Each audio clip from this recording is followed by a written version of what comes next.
澳門引入95汽油嘅深層思考、需求、條件與困局。各位朋友，大家好，今日我哋再次討論澳門引入95新遠值無鉛汽油嘅議題。表面睇呢個係一個有市場需求、有儲存條件，而有政府推動嘅簡單命題，但現實遠比想象複雜。今日我想從3個關鍵問題切入，剖析呢個困局。1、市場需求係咪真係存在？答案係肯定嘅，但要分清楚佢嘅兩面性。一方面，價格壓力確實存在。澳門係全球極少數冇零售95汽油嘅城市之一，全澳油站到而家只供應價格較高嘅98無鉛汽油。以一般私家車40升油缸計，喺內地入滿95油，比喺澳門入滿98，汽油大概可以節省32%嘅開支。唔少居民選擇澳車北上時，順便喺內地入油，正係對油價差距嘅直接回應。另一方面，市場規模變咗油公司嘅反向籌碼。有立法會議員曾經指出，由於澳門入口量唔高，引入新油品要投資大量基建，成本必然轉嫁到居民身上，認為咁做可能得不償失。呢個觀點正反映咗商家嘅核心顧慮。2、儲存條件已具備，點解商家仍然唔引入？九澳油庫確實具備儲存95汽油嘅硬件條件，設有鋁製內浮頂儲罐，可以儲存多種成品油。但係儲到唔等於買得，中間夾住巨大嘅商業成本。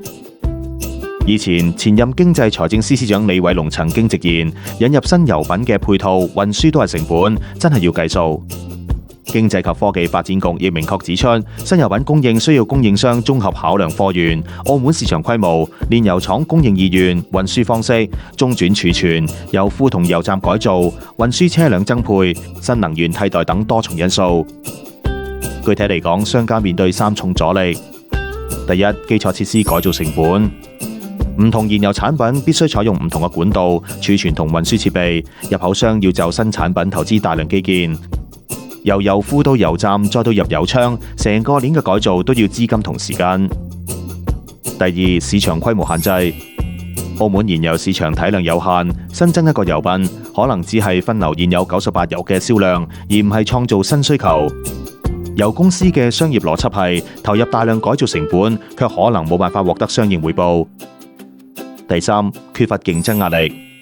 而家全澳5個油商品牌零售價格長期高度相近，缺乏打破現狀嘅市場動力。好似有議員質疑，5家中有4家長時期有規律地保持價格一致，會唔會存在聯合定價嘅嫌疑？喺咁嘅市場結構下，現有經營者冇主動引入95油嘅誘因。4、政府嘅推動能否打破困局？特區政府近年已明確表態，2016年已透過行政法規放寬油站售賣95汽油。經科局已向相關部門建議，未來新燃料加油站土地批給公開招標時，喺經營條款中明確要求經營者供應95新遠值無鉛汽油。新城 A 區已預留燃料供應站用地。然而現實係A 區燃料站用地招標至今仲未有時間表，政策方向已定，但落地節奏未明。最後可唔可以令商家引入？綜合以上分析，我嘅判斷係有希望，但有前提，而且唔會一步到位。商家引入嘅關鍵轉折點在於政策強制能否催生市場競爭。